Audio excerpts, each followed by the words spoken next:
Mari silakan duduk, Mbak. Iya.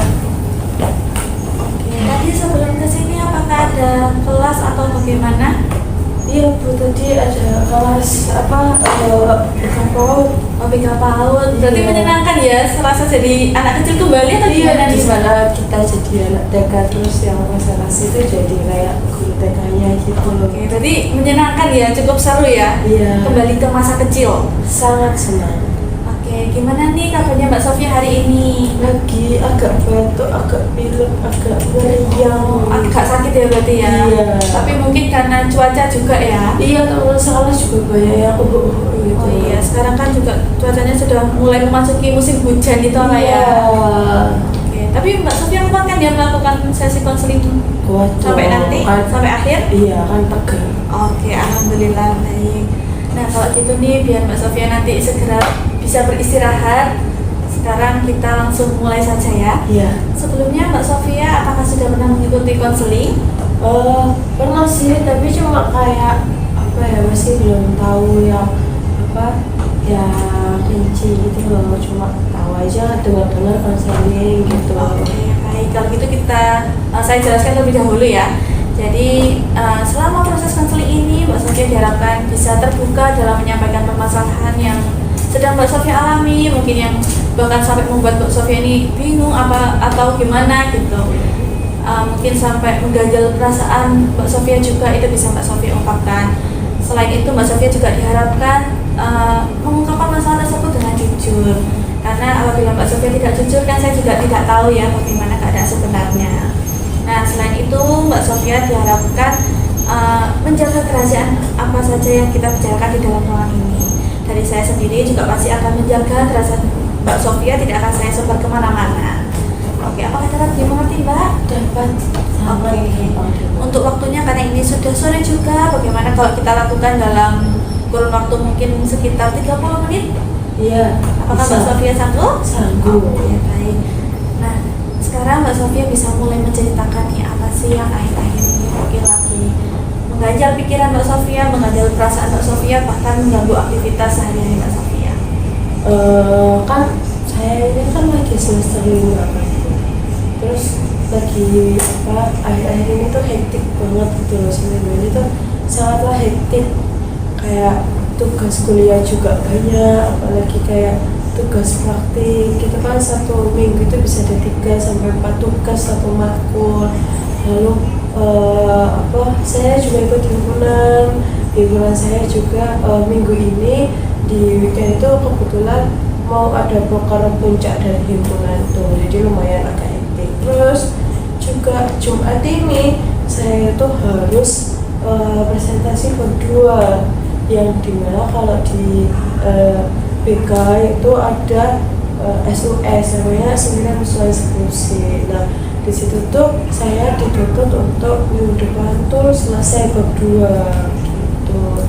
Jadi saya kayak hektik dengan kegiatan saya. Terus sama satu lagi saya tuh juga ada itu freelance, saya mengajar juga. Jadi 4 kegiatan yang saya lakukan bersama itu kayak agak bingung gitu, saya harus kemana duluan gitu.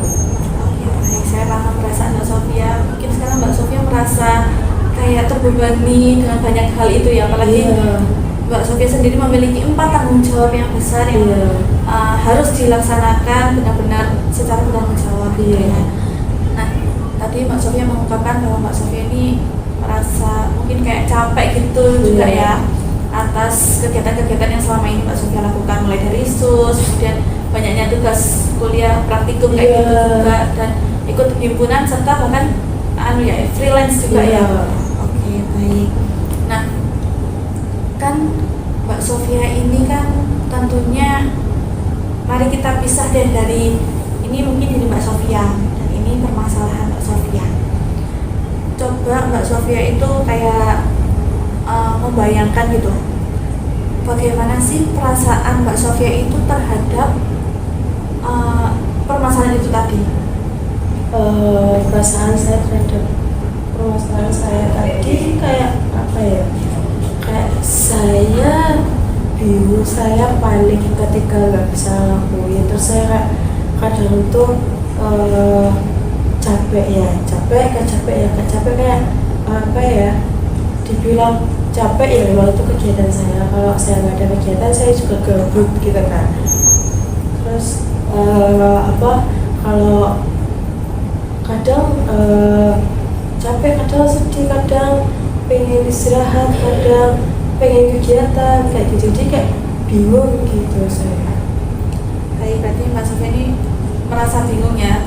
Kalau nggak ada kegiatan itu juga nggak enak, tapi banyak kegiatan ini juga lumayan sumpek gitu ya. Oke.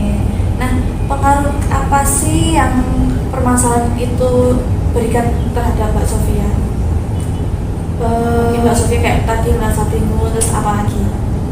Lebih ke itu sih kan, kalau sekarang kan tuntutannya harus diselesaikan ini kan skripsinya. Nah saya agak apa ya, berantakan gitu loh nyelesain skripsinya gara-gara kegiatan saya yang kayak tadi. Kayak misalnya minggu ini tuh saya harus bab 2, tapi saya itu masih kayak apa ya, bab 2 saya itu udah selesai sebenarnya, cuma saya belum puas gitu. Nah saya kayak kurang waktu untuk apa ya, menilai dan menyusun kembali bab 2 saya. Kayak mau membenahi itu Iya, masih mau membenahi ternyata ada kegiatan ini, mau membenahi ternyata ada kegiatan ini gitu. Baik. Nah, dari permasalahan itu tadi nih, apakah itu membuat Mbak Sofia merasa tidak percaya diri? Iya, apalagi kan ada ya teman saya itu yang ketika dia bimbingan bareng saya, dia itu progresnya udah bagus sekali, sedangkan saya progresnya ya cuma segitu yang saya tahu aja gitu.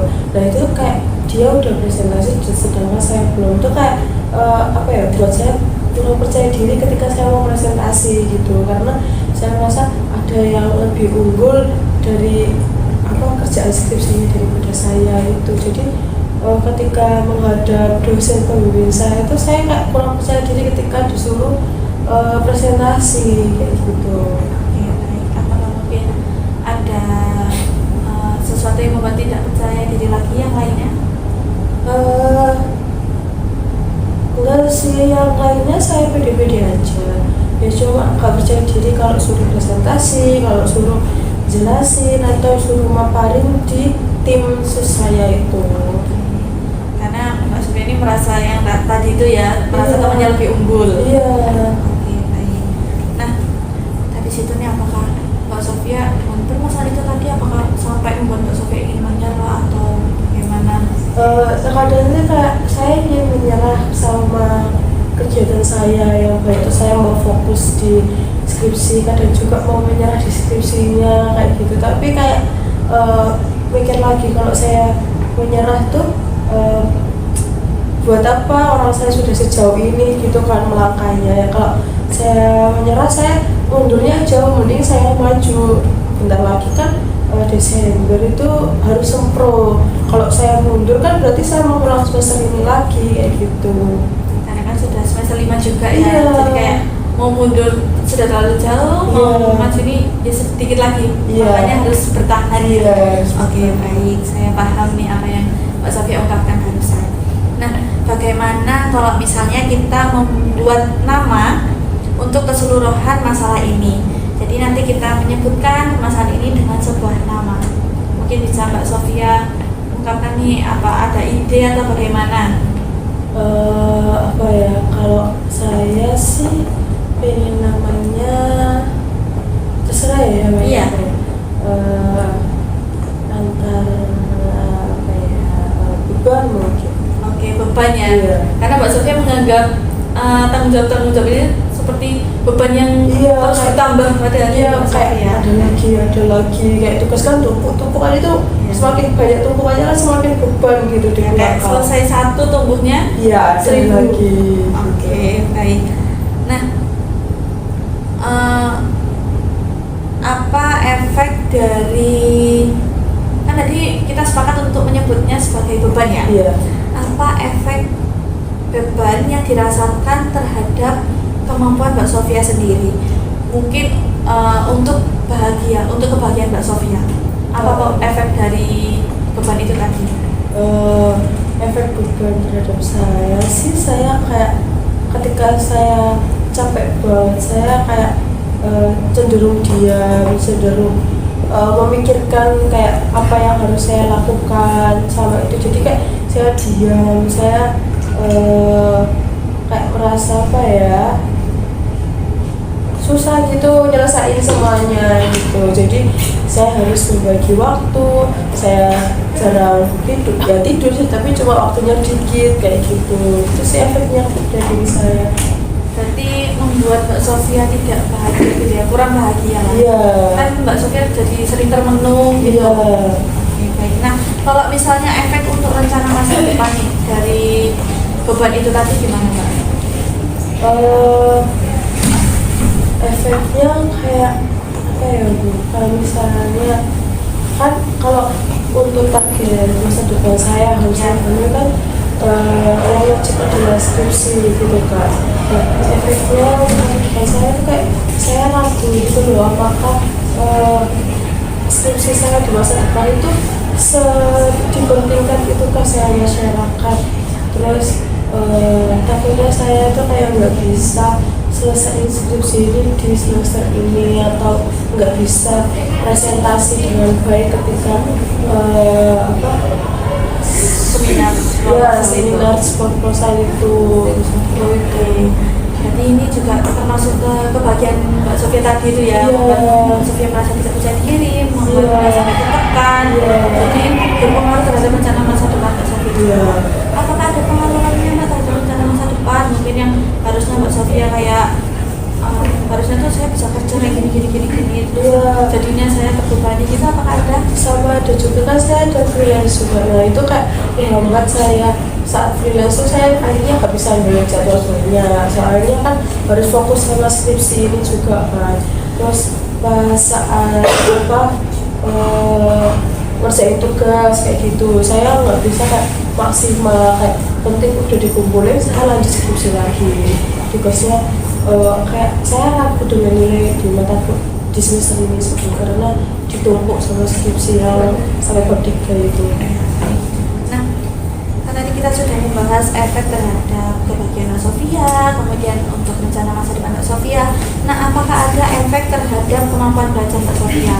Kalau untuk kemampuan belajar yang tadi, jadi saya kayak yakin sama IP saya saat semester ini, karena saya harus fokus skripsi juga, dimana kan skripsi itu nggak bisa kayak asal ngarang gitu kan, harus ada dasarnya, harus citasinya gitu. Jadi saya menurut saya semester ini nilai saya turun sih. Jadi Mbak Sofia ini kayak memikirkan apa namanya, lebih mementingkan skripsinya daripada tugas yang lain. Jadi kayak seakan-akan Mbak Sofia ini apa namanya, lebih berpikir keras itu di skripsinya daripada yang tugas-tugas sehari-hari yang di kuliah itu ya. Oke. Nah, apabila dalam lingkup pertemanan atau hubungan keluarga itu apakah ada efeknya Mbak?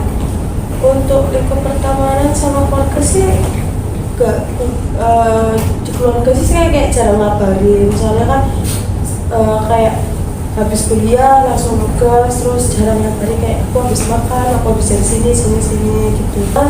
Nggak ada sih, karena saya ngerjainnya tuh sama teman juga, kita kayak ngumpul jadi satu terus kita ngerjain bersama. Oke, baik. Berarti kalau keluarga ya semakin dalam mengabari, tetapi kalau lingkup pertemanan sama sekali tidak berpengaruh ya, justru malah memotivasi untuk mengerjakan. Oke, baik. Nah, pada skala 1 sampai 100 nih, berapa banyak hidup Mbak Sofia ini diambil alih oleh beban itu tadi? Dimana jika 0 itu tidak berpengaruh sama sekali terhadap kehidupan Mbak Sofia, sedangkan yang 100 itu sangat-sangat mendominasi. Kalau di skala sih kayaknya sih 80.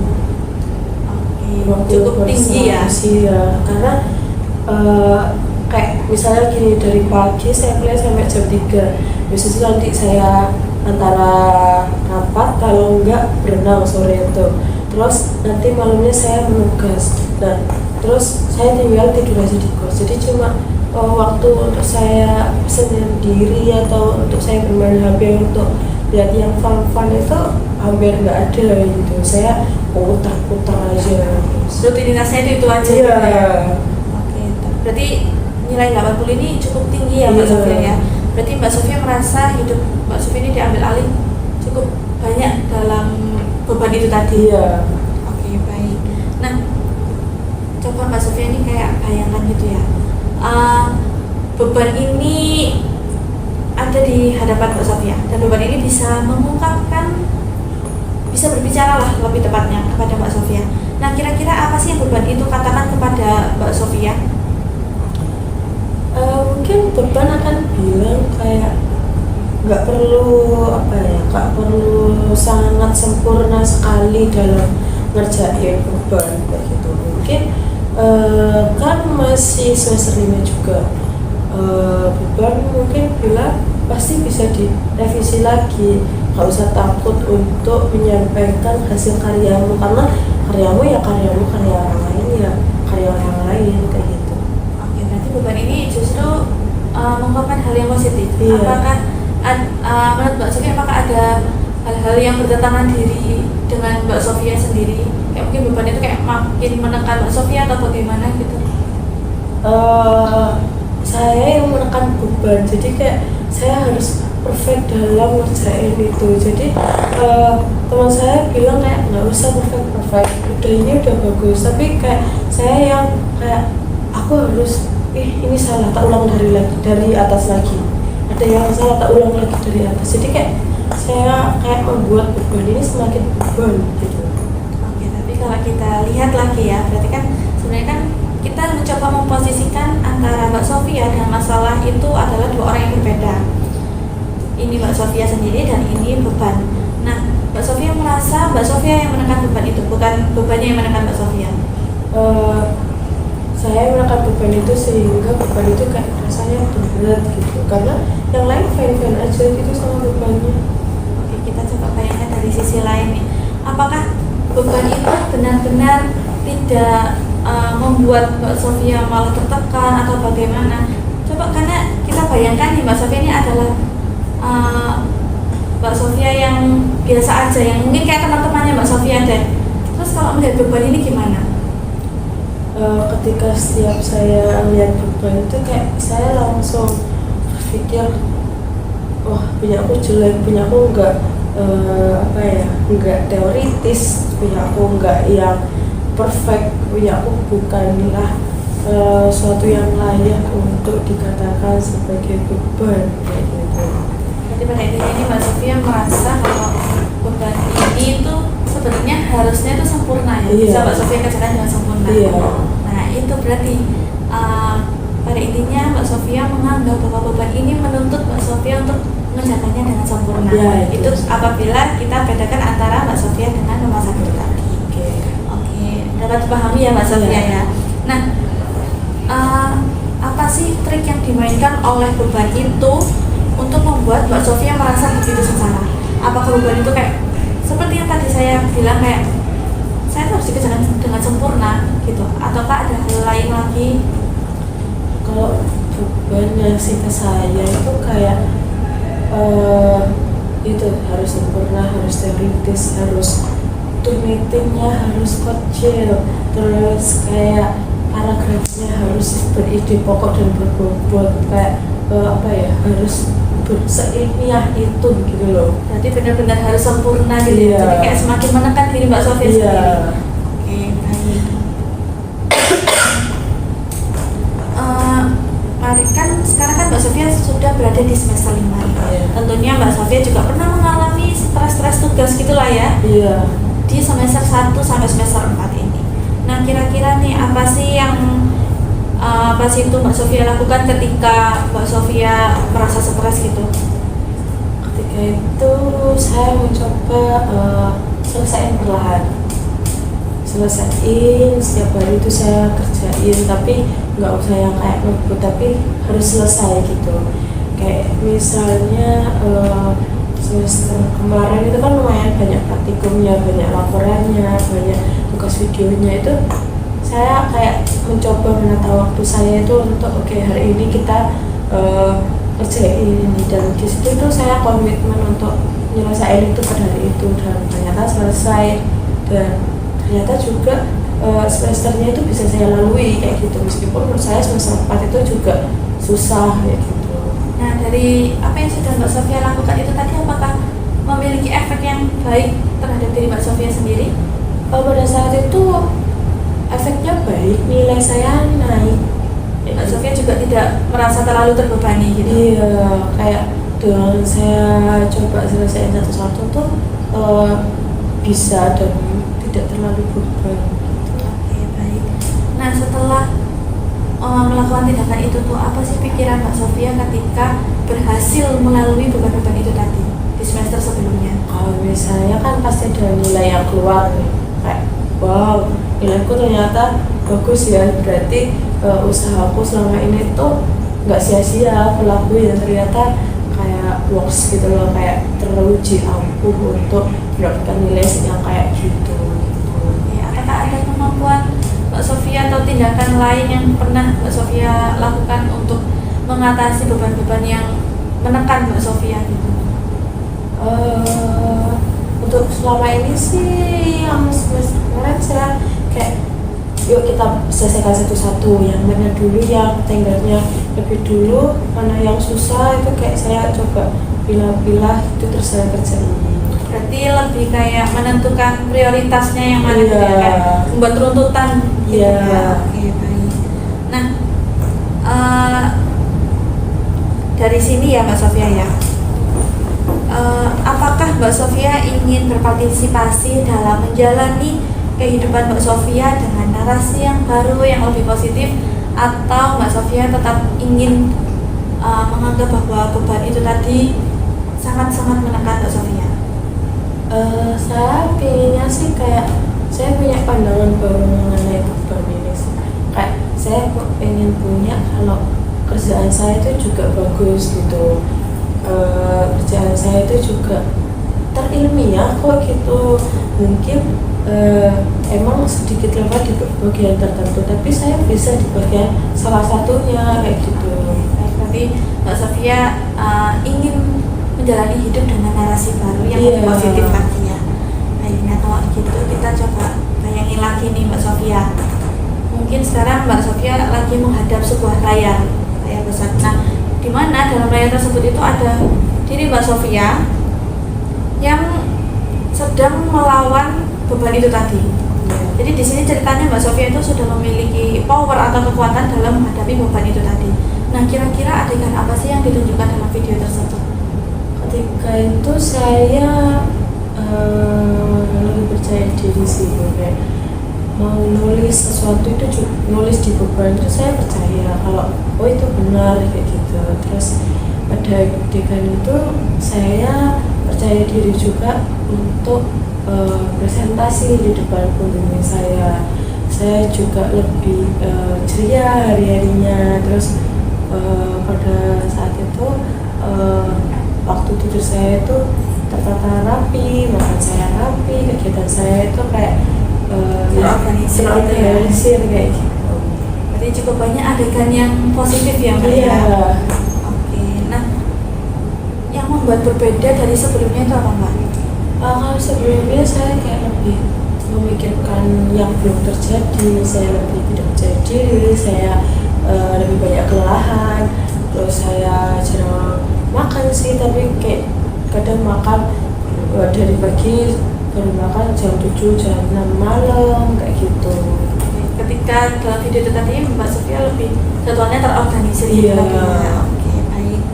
Nah, siapa sih yang mengetahui bahwa Mbak Sofia itu berbeda?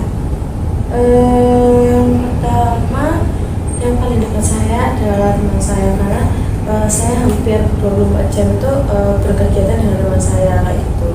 Kalau yang kedua itu yang tahu adalah orang tua saya, karena pasti ketika saya bisa mengorganisir beban atau kegiatan-kegiatan yang lainnya, saya lebih menginformasikan kepada saya, oh saya di sini, saya habis makan, saya habis gini gitu.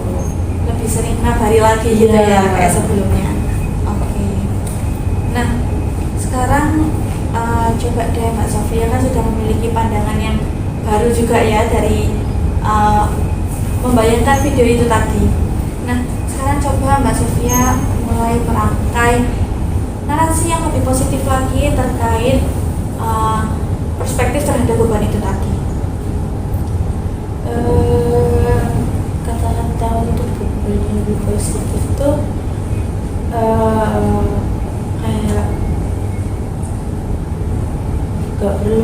kayak gak perlu memaksakan yang sampai nyari ke induk-induknya. Terus pekerjaanku tuh beban bilang kayak kerjaanmu udah bagus, terus beban bilang juga ini udah ilmiah, udah udah bagus lah, sebagai dikatakan sebagai rancangan ilmiah itu udah teoritik, udah ada ilmiahnya gitu.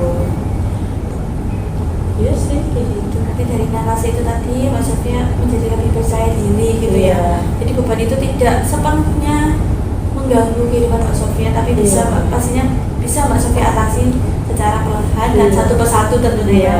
Karena kita kan juga nggak bisa ya kalau semua langsung kita urus jadi satu, itu tidak bisa. Karena tangan kita juga cuma dua, kaki cuma dua. Kalau mau memaksimalkan itu ya harusnya satu persatu gitu ya. Oke, baik. Nah, kalau gitu dari sini apa sih perasaan Mbak Sofia? Pesan saya sih, saya kayak lega gitu ya. Saya bisa mengungkapin bagaimana sih beban, bagaimana sih kegiatan saya, bagaimana perasaan saya, bagaimana pikiran saya, bagaimana kecemasan saya. Jadi saya kayak akhirnya tahu gitu kayak apa yang harus saya pikirkan, apa yang harus saya lakukan gitu. Kalau gitu nih kan tadi kita juga sudah melihat, membayangkan lebih tepatnya ya, membayangkan kalau dalam video itu tadi Mbak Sofia melakukan adegan-adegan tertentu yang tentunya berbanding terbalik dengan narasi yang awal. Nah dari situ kita bisa melihat nantinya Mbak Sofia akan melakukan rencana-rencana itu tadi atau tidak. Nah dari situ berarti kita tentunya kan membutuhkan pertemuan lanjutan ya Mbak di minggu depan. Nah kira-kira Mbak Sofia bisanya kapan nih? Minggu depan di hari yang sama sih. Oke, nah saat itu kita akan membahas terkait perkembangan Mbak Sofia ketika Mbak Sofia sudah menerapkan narasi baru itu tadi dalam kehidupan nyata Mbak Sofia. Apakah dapat dipahami Mbak? Bisa. Oke, kalau itu Mbak Sofia tetap semangat dalam menerapkan narasi baru dalam menjalani kegiatan-kegiatan sehari-harinya. Kalau gitu bisa kita akhiri karena Mbak Sofia juga ini sudah sore ya. Mbak Sofia juga badannya agak nggak enak. Jadi nanti Mbak Sofia bisa istirahat, tetap semangat jalani tanggung jawab Mbak Sofia dengan senang hati. Karena Mbak Sofia kan juga sudah mendapatkan narasi baru, bisa Mbak Sofia langsung praktikkan ke dalam kehidupan Mbak Sofia. Mungkin bisa dari saat ini juga Mbak Sofia bisa menggantikan lah pokoknya pikiran-pikiran negatif itu tadi. Nah kalau gitu Mbak Sofia habis ini langsung pulang? Iya, langsung pulang, langsung tidur. Mau habis di rumah praktek gitu. Oke, baik. Mbak Sofia bisa kok langsung pergi, bisa nggak apa-apa. Kita akan bertemu di minggu depan ya. Terima kasih, saya pulang duluan. Hati-hati Mbak Sofia.